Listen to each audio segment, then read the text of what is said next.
Der Stille. Dies ist Tibet This Week, eine wöchentliche Nachrichtenausgabe über Tibet, seine Heiligkeit den Dalai Lama und die tibetische Zentralverwaltung. Zunächst die heutigen Schlagzeilen. 13 UN-Experten fordern China auf, die Menschenrechtsverletzungen in Derge und Tibet einzustellen. Mymba-Gemeinschaft und Tibeter feiern den 90. Geburtstag seiner Heiligkeit in Anwesenheit von CM Sri Pema Khandu. 8. Sitzungsperiode des tibetischen Parlaments in Exil beginnt. Sikyung Mimba Tshiding nimmt am 40. Jahrestag der Neugründung der tibetischen Frauenvereinigung im Exil teil. Sikyung Mimba Tshiding unterstreicht Tibets globale Relevanz bei Symbiosis International in Pune. Zentrale tibetische Verwaltung zeigt sich besorgt über Chinas Ausweitung der kolonialen Internatsschulen in Osttibet. Australische Parlamentsabgeordnete bringen Antrag zu Tibet ein. Tibet Policy Institute veranstaltet internationales Symposium zur Suche nach einer gemeinsamen Basis. Tibeter protestieren zu Beginn der 57. Sitzung der UNHRC gegen die sich verschlechternde Menschenrechtslage in Tibet.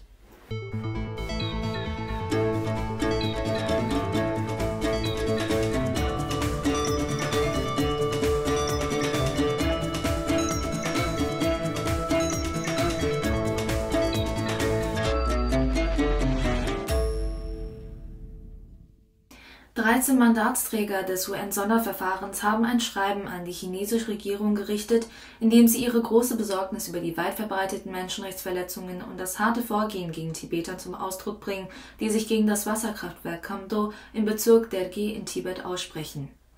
Die gemeinsame Mitteilung, die von 13 unabhängigen Experten der Vereinten Nationen unterzeichnet wurde, wurde am 8. Juli herausgegeben und am 6. September dieses Jahres veröffentlicht. Eine ähnliche gemeinsame Mitteilung wurde auch an die Houtian Jinsha River Upstream Hydropower Development gerichtet, eine Tochtergesellschaft des Staatsunternehmens China Houtian Corporation, die am Bau des Staudamms beteiligt ist. Die unabhängigen Experten der Vereinten Nationen äußerten sich äußerst besorgt über die Umweltschäden. Sie betonten die schlimmen und irreversiblen Umwelt- und Klimaauswirkungen, die die Dämme in der tibetischen Hochebene, in China und in der Region verursachen könnten und forderten eine unabhängige, angemessene und umfassende Umwelt- und Menschenrechtsverträglichkeitsprüfung vor dem Bau und der Entwicklung des Projekts einschließlich der Bewertung anderer möglicher Alternativen für den Energiebedarf. Chinle Chökyi, Vertreterin seiner Heiligkeit des Dalai Lama und der tibetischen Zentralverwaltung für Mittel- und Osteuropa, begrüßte die gemeinsame Mitteilung der Sonderberichterstatter und dankte ihnen für ihre ausführliche Mitteilung der Bedenken.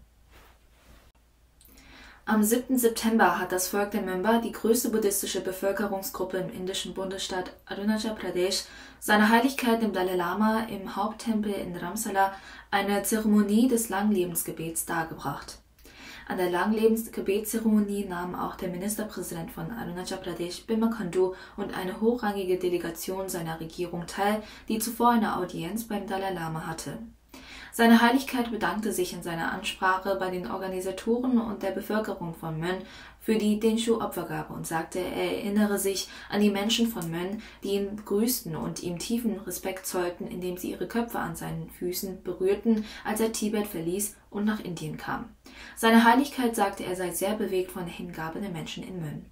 An der Gebetszeremonie für ein langes Leben nahmen 1400 Mymbas und 3500 einheimische Tibeter und Anhänger seiner Heiligkeit des Dalai Lamas teil.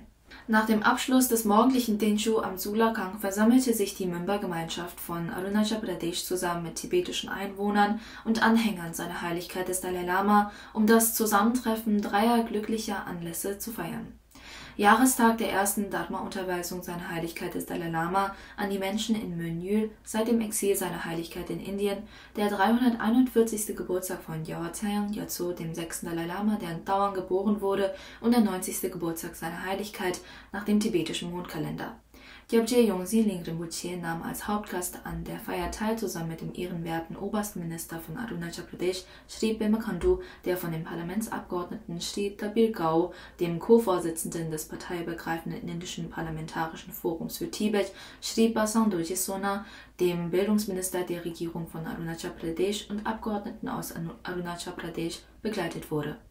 Sejong Bema-Tseling drückte seine Bewunderung für die Führungsqualitäten, das Engagement des obersten Ministers Shrip Pema-Khandus aus und bedankte sich herzlich für die unerschütterliche Hingabe des obersten Ministers an seine Heiligkeit, seine starke Verbundenheit mit dem tibetischen Volk und seine ständigen Äußerungen zu Grenzfragen, die Tibets historischen Status unterstützen.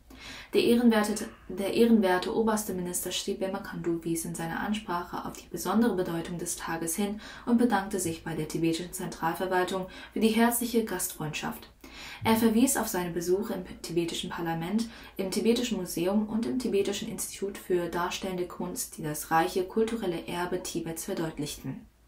Auch der Sprecher des tibetischen Exilparlaments, Khenpo Sonam Denpel, betonte in seiner Rede die tiefe Verbundenheit zwischen den Menschen in Tibet und Arunachal Pradesh, die in der gemeinsamen Religion und Kultur verwurzelt ist. Er dankte auch Shrip Pema-Khandu für seine unermüdliche Unterstützung der tibetischen Sache. Am Mittwoch dieser Woche begann die 8. Generalversammlung des 17. tibetischen Exilparlaments, die vom 11. bis 19. September stattfindet, mit der Ankündigung des Sitzungsbeginns durch den Parlamentspräsidenten. In seiner Eröffnungsrede hob der Parlamentspräsident mehrere wichtige Ereignisse der letzten Monate hervor, darunter den aktuellen Gesundheitszustand seiner Heiligkeit des Dalai Lama und die wachsende internationale Unterstützung für Tibet. Der Sprecher informierte das Haus auch über die Tagesordnung der 8. Sitzung des 17. tibetischen Exilparlaments und betonte abschließend, dass die Lösung des sino-tibetischen Konflikts eine vorrangige Aufgabe bleibt, wie in der Charta der Tibeter im Exil dargelegt. Am Dienstag dieser Woche beging die tibetische Frauenvereinigung im Tibetischen Institut für darstellende Kunst TIPA den 40. Jahrestag ihrer Wiedergründung im Exil. Während der Feierlichkeiten hielt die Präsidentin der Tibetan Women Association, Tseling Dema, eine Eröffnungsrede, gefolgt von einer Ansprache von Gosu Rinchen Kando, dem Gründungsmitglied der Vereinigung und ihrem derzeitigen Berater. Sejong Bema-Tseling, der als Hauptgast an der Veranstaltung teilnahm, würdigte in seiner Ansprache die Beharrlichkeit der TWA im Umgang mit Herausforderungen und lobte ihre harte Arbeit im Laufe der Jahre. Sejong betonte außerdem, dass unbedingt mehr Frauen in die Vereinigung aufgenommen werden sollten, um die tibetischen Frauen besser zu vertreten. In Bezug auf den tibetischen Freiheitskampf hob Sejong die entscheidende Bedeutung der Einheit hervor, um dessen Dynamik aufrechtzuerhalten, und bekräftigte gleichzeitig das unerschütterliche Bekenntnis des 16. Gasha zum Ansatz des mittleren Weges. Die tibetische Frauenvereinigung wurde offiziell am 10. September 1984 in Indien von Rinchen Kando Chökyi, einem ehemaligen Aktivisten des tibetischen Jugendkongresses, gegründet. Die Gruppe behauptet jedoch, dass sein Vorläufer während des tibetischen Aufstandes von 1959 in Tibet gegründet wurde. Am 5. September sprach Sejong Bema-Tseling bei einer interaktiven Sitzung zum Thema Warum Tibet wichtig ist im Ishanya Auditorium der Symbiosis International in Pune, Indien. Sejong Bema-Tseling von der tibetischen Zentralverwaltung hielt die Grundsatzrede während der Sitzung, an der Botschafter Gautam Bambawale, ehemaliger indischer Botschafter in Bhutan und China, Fakultätsmitglieder der Abteilung für Geistes- und Sozialwissenschaften bei Symbiosis International, Dr. Shweta Sina Deshpande, Direktorin der Symbiosis School for Liberal Arts, sowie Professoren und Studenten teilnahmen. Sejong wies in seiner Rede darauf hin, dass das Verständnis für Tibet aufgrund seiner geopolitischen Bedeutung entscheidend für die Sicherheit Indiens ist. Außerdem sollte das Bewusstsein über die strategische und ökologische Bedeutung der Region geschärft und die Beziehungen durch ein kulturelles Verständnis für den tibetischen Buddhismus und den historischen Kontext Tibets verbessert werden. Am Montag dieser Woche wurde aus zuverlässigen Quellen in der Region Ngaba in Tibet berichtet, dass Chinas assimilatorische Bildungspolitik in Tibet und die Verstärkung der obligatorischen Internatsschulen im Kolonialstil in ganz Tibet zur kulturellen Auslöschung und zum Verlust der tibetischen Identität führen. Diese Zwangspraktiken, die sich hauptsächlich gegen junge tibetische Mönche und Nonnen richten, stellen eine ernsthafte Bedrohung für die Erhaltung der traditionellen tibetischen Kultur, Religion und Lebensweise dar. Der Sprecher der tibetischen Zentralverwaltung, Denzil Lekshe, äußerte sich zuvor gegenüber Tibet TV zu diesem Thema. Recently in Amdung Ngaba,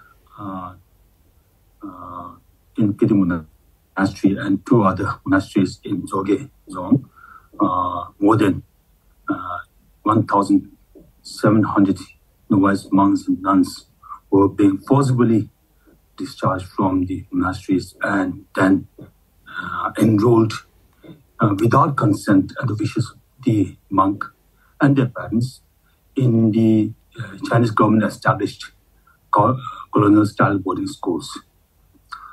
These boarding schools primarily became a kind of a hub for the Chinese government to annihilate the Tibetan culture, tradition, language, and the way of life. And they are targeting the young novice monks and nuns under the age of 18. And with this, there's a seriousness of the Chinese government's policy against the Tibetan people. And for that, we urge the immediate intervention by the international communities, especially the United Nations, for the plight of the Tibetan people. And not only that, we call upon the Chinese leaders to uphold their international legal obligations of safeguarding the rights and the freedom of the Tibetan people. Thank you. Am Montag dieser Woche brachte Andrew Wallace, Mitglied des australischen Repräsentantenhauses, im Unterhaus des australischen Parlaments einen Antrag zu Tibet ein. In dem Antrag wird die systematische kulturelle Assimilierung der Tibeter durch China angeprangert. Er bekräftigt das Recht der Tibeter, ihre wirtschaftliche, soziale, kulturelle und religiöse Politik frei und ohne Einmischung externer Mächte zu wählen, einschließlich der Wahl der Reinkarnation seiner Heiligkeit des 14. Dalai Lama. We see people of faith, democracy activists and minority groups forced into labour camps where they are beaten, tortured and enslaved.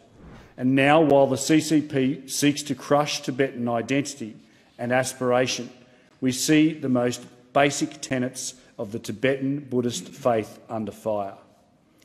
That includes Tibetans' right to political and religious self-determination when it comes to selecting the eventual successor of His Holiness the 14th Dalai Lama. Die Abgeordnete Susan Templeman, Co-Vorsitzende von Friendship of Tibet, der Abgeordnete Dr. Daniel Molino und der Abgeordnete Dr. David Gilspie unterstützten den Antrag und sprachen über die dringende Menschenrechtssituation in Tibet. Der Antrag wurde während des Tibet Lobby Day gestellt, der vom Australia Tibet Council in Zusammenarbeit mit den tibetischen Gemeinschaften in Australien organisiert wurde. Am Dienstag dieser Woche veranstaltete das Tibet Policy Institute ein internationales Symposium zum Thema Finding Common Ground – strategische Antworten in einer sich verändernden globalen Ordnung in der Bibliothek für tibetische Werke und Archive. Das Symposium brachte ein vielfältiges Publikum zusammen, darunter tibetische Forscher, Experten, Historiker, Schriftsteller, TPE-Mitglieder und Medienvertreter der tibetischen und indischen Presse, um globale Herausforderungen zu diskutieren und Strategien für die Navigation in einer sich verändernden geopolitischen Landschaft zu formulieren. Zu den Diskussionsteilnehmern gehörten Dao Tsering, Direktor des Tibet Policy Institute, Yu Dahai, Präsident des Beijing Spring Magazine und Direktor von Human Rights in China in the US, Sang Pu, Vorsitzender der Taiwan-Hong Kong Association, Du Keke, Vorsitzender der Taiwan-Myanmar Citizens Association, Dr. Zhang Dojie, Research Fellow am Tibetan Policy Institute, Yang Wangli, Burmese Freedom Movement und Ying Jun, Tibet Supporter, Taiwan. Delchen Balmont-Doktorand und Dr. Gusong-Duma Pinto, Forschungsstipendiate am TPI, die an der Konferenz teilnahmen, moderierten die Diskussion.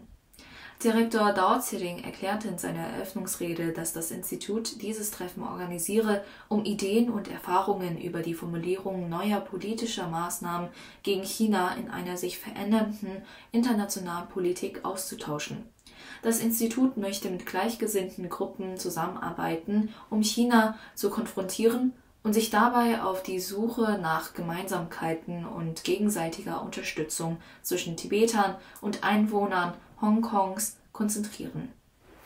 Am Montag dieser Woche, dem ersten Tag der 57. Sitzung des UN-Menschenrechtsrates, organisierte die tibetische Gemeinschaft der Schweiz und Liechtensteins einen Protest vor dem UN-Gebäude gegen die sich verschlechternde Menschenrechtslage in Tibet unter der Herrschaft der chinesischen Regierung.